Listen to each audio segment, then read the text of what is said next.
بسم اللہ الرحمن الرحیم ایاک نعبد و ایاک نستعین۔ میرے پاکستانیوں، ابن خلدون جو دنیا مانتی ہے کہ جو ماڈرن ہسٹری ہے، جو جس طرح ماڈرن تاریخ لکھی گئی، اس کو باپ مانتے ہیں کہ وہ سب سے پہلے اس نے تاریخ کو صحیح معنی میں لکھنا شروع کیا۔ تو ابن خلدون ایک جگہ کہتے ہیں کہ میں نے جتنا قرآن اور اسلام کی سٹڈی کی ہے تو میں ایک نتیجے پہ پہنچا کہ اللہ نے انسان کو دنیا میں بھیجا ہی ایک وجہ سے کہ اللہ کی زمین پہ انصاف قائم کرو۔ انصاف کے اوپر آپ کوئی بھی دنیا کا معاشرہ لے لیں، جب انصاف ہوتا ہے تو وہ معاشرہ اوپر کھڑا ہوتا ہے۔ نبی صلی اللہ علیہ وسلم نے دنیا کی تاریخ کا سب سے بڑا انقلاب تھا مدینہ میں، کوئی اس کی مثال نہیں ہے دنیا کی تاریخ میں، کہ ہجرت ہوتی ہے 622، جنگ بدر ہوتی ہے 625، 313 لڑنے والے، اور 11 سال کے بعد ایک سپر پاور گھٹنے ٹیکتی ہے، رومن ایمپائر، اور اس کے اگلے سال دوسری سپر پاور گھٹنے ٹیکتی ہے، پرشین ایمپائر قدسیہ میں۔ یہ تو تاریخ کا حصہ ہے، لیکن یہ تو کوئی مطالعہ کرے کہ یہ کیا ہوا تھا کہ وہ ایک لوگوں کی کوئی حیثیت نہیں تھی، انہوں نے دنیا کی امامت کی اور کئی صدیوں تک بنیاد انصاف پہ رکھی گئی تھی، عدل اور انصاف، اس کے اوپر وہ معاشرہ کھڑا ہوا تھا۔ اور وہ انصاف ایسا تھا کہ حضرت علی رضی اللہ تعالیٰ ایک یہودی سے کیس ہار جاتے ہیں، قاضی خلیفہ وقت کی بیٹے کی گواہی نہیں مانتا۔ وہ انصاف ایسا تھا جب نبی صلی اللہ علیہ وسلم نے کہا میری بیٹی بھی اگر چوری کرے گی تو اس کو سزا ملے گی، کوئی قانون سے اوپر نہیں ہے، اور جو معاشرے طاقتور کو قانون سے اوپر رکھتے ہیں ان کی حدیث ہے وہ تباہ ہو جاتے ہیں۔ تو آج جو پاکستان ہے، میں اپنے سارے پاکستانیوں کے سامنے یہ بات کر رہا ہوں کہ ہم اب بالکل تباہی کی طرف جا رہے ہیں۔ میں اس لیے نہیں کہہ رہا کہ تحریک انصاف کے اوپر کریک ڈاؤن ہوا ہے، کہ ہمارے لوگوں کو جیلوں میں ڈالا ہوا ہے، جیل بھرے ہوئے ہیں، ہر روز نئے لوگ پکڑ رہے ہیں، رشتہ دار پکڑ رہے ہیں، جو کہانیاں سامنے آ رہی ہیں وہ خوفناک کہانی ہے۔ کبھی پاکستان کی تاریخ میں اس طرح ایک ننگا ہو کے ایک طاقت نے اس طرح کا ظلم کیا ہو اپنے لوگوں کے اوپر، کوئی اس کی مثال نہیں ہے۔ میں مشرف کے مارشل لاء میں اپوزیشن میں تھا، میں نے کبھی اس طرح کا ظلم نہیں دیکھا۔ تو یہ جو انصاف کی دھجیاں اڑائی گئی ہیں اور یہ طاقت کی حکمرانی، جنگل کا قانون قائم کیا گیا، میں سب سے پہلے 2-3 چیزیں کہنا چاہتا ہوں، اور میں پھر اپنی ساری قوم کو یہ بتانا چاہتا ہوں کہ ہم جا کدھر رہے ہیں۔ یعنی کوئی چلیں یہ سب کچھ کر رہے ہیں تو کوئی روڈ میپ ہوگا نا کہ ہم اس سے نکل کے تو خوشحال ہو جائیں گے، کیونکہ اس وقت پاکستانی، میں ابھی آپ کو پھر سے بتاؤں گا کہ ہمارے ملک کے معاشی حالات کیا ہیں۔ تو جس طرح ملک معاشی طور پہ تباہی کی طرف جا رہا ہے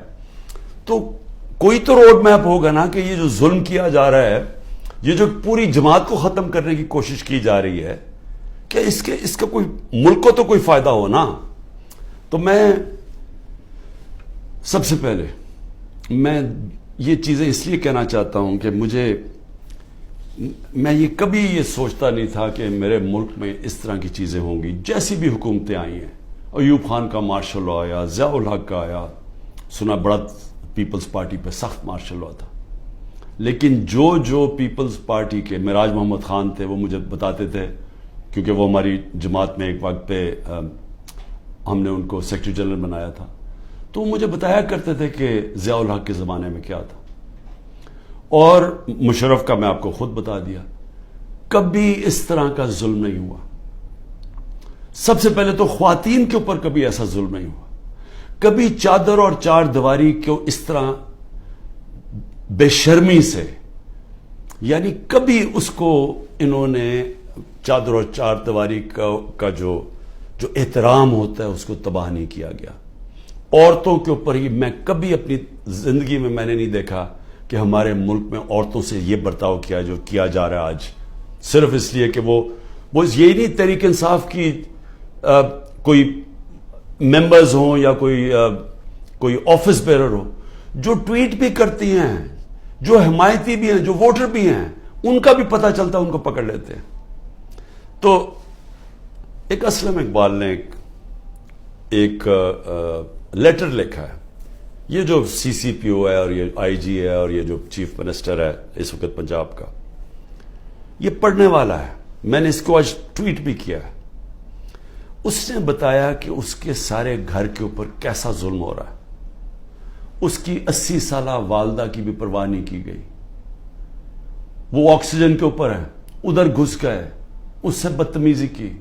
کیونکہ اسلم اقبال چھپے ہوئے ہیں۔ ان کے بھائیوں سے کیا کیا، کاروبار سے کیا کیا، کاروبار بند کر دیے، بھائیوں کے گھروں میں چلے گئے، ایک بھائی کا جو باہر سے کوئی اس کا بیٹا آیا ہوا تھا، اس کو جا کے الیکٹرک شاک لگایا، اس کا بازو نہیں کام کر رہا، وہ دبئی میں علاج کروا رہا ہے۔ یعنی سارے خاندان کو، ان کی بزنس کو جس طرح انہوں نے صرف اس لیے کہ میاں اسلم کسی طرح نکل کے اور کہہ دے کہ میں 9 کے خلاف ہوں اور میں فوج کے ساتھ ہوں اور میں پی ٹی آئی چھوڑا ہوں، اس کے لیے یہ سارا کچھ کیا جا رہا ہے۔ حماد اظہر کے میاں اظہر ایک پاکستان کی سیاست، پنجاب کی سیاست میں ایک وہ عزت دار نام ہے جس کی سب اس کے مخالف بھی تعریف کرتے ہیں۔ 84 سال کے میاں اظہر جن کو کئی بیماریاں ہیں، ان کی طبیعت نہیں ٹھیک، ان کو اٹھا کے لے گئے کیونکہ حماد اظہر نہیں تھا۔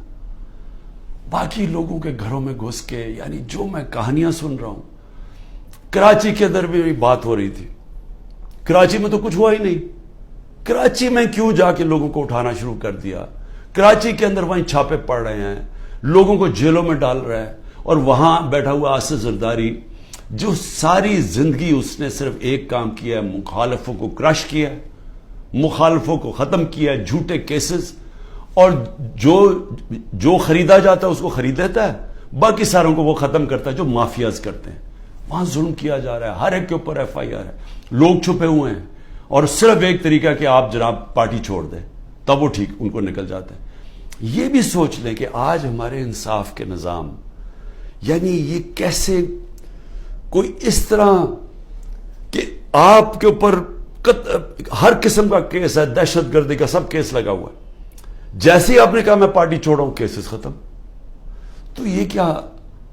ہماری عدلیہ، ہماری لیگل کمیونٹی یہ نہیں دیکھ رہی کیا ہو رہا ہے؟ کیونکہ یہ تو سارے دنیا میں کسی بھی قانون یہ اجازت نہیں دیتا۔ تو اس کے علاوہ، ان کے علاوہ میں صرف یہ بتانا چاہتا ہوں کہ کراچی کے اندر جس طرح لوگوں کو انہوں نے جیلوں میں ڈالا ہوا ہے، اور جو مجھے سب سے زیادہ تکلیف ہے کہ جو ہمارے لوگوں کو، اگر جیل کے اندر جگہ 20 لوگوں کی ہے تو وہاں 60 لوگ بھرے ہوئے ہیں، وہ سو بھی نہیں سکتے، کئیوں کو کھڑا ہونا پڑتا ہے، کوئی سوتے ہیں، کھانا نہیں صحیح دیتے، کئیوں نے جس طرح کا کھانا دیا وہ لوگ کھانا نہیں کھا سکتے، کئیوں کے پیٹ خراب ہو گئے ہیں۔ یعنی ان کنڈیشنز کے اندر سیاسی ورکرز کو رکھا ہوا ہے، جو سب سے شرمناک بات ہے، کیونکہ کوئی مجرم نہیں ہے یہاں، اتنے بڑے مجرم جنہوں نے اربوں روپے کا اس ملک کو نقصان کر کے پھر منی لانڈرنگ کر کے ملک سے پیسہ باہر بھیجا ہوا ہے، کیا ان کی ایسی ٹریٹمنٹ کسی کی تھی؟ کیسز تو پرانے بنے ہوئے تھے، کیا کسی کو ایسے رکھا گیا تھا؟ تو یہ سارا پلان بنا ہوا ہے صرف ایک پارٹی کو ختم کرنے کے لیے۔ تو یہ پارٹی کو ختم کرتے کرتے کیا یہ جو اس وقت طاقت میں بیٹھے ہوئے ان کو اندازہ ہے کہ یہ پاکستان سے کیا کر رہے ہیں؟ کیونکہ ملک، دنیا میں ملک کھڑا ہوتا ہے رول آف لا پہ، جس وقت اس ملک کا رول آف لا ختم ہوتا ہے اس کو بنانا ریپبلک کہتے ہیں۔ ہمارا ملک کا بنانا ریپبلک ہے، جدھر کوئی قانون نہیں ہے، جدھر کمزور کو کوئی طاقتور سے اس وقت تحفظ دینے والا نہیں ہے۔ میں تو صرف سلام کرتا ہوں ان ججز کو کہ وہ سارے پریشر کے باوجود آج وہ پھر بھی کھڑے ہیں، لیکن پوری طرح پریشر ڈالا ہوا ہے ججز کے اوپر۔ اور میں پھر سے بتاؤں کہ اس طرح کا کوئی نیچے نہیں گرتا، ان کی فائلیں بنائی ہوئی ہیں، کوئی ہر بلیک میل کرنے کے لیے کہ جی آپ کی ہمیں، بچوں پہ آ گئے ہیں، گھروں پہ آ گئے ہیں، خواتین کے اوپر آ گئے ہیں۔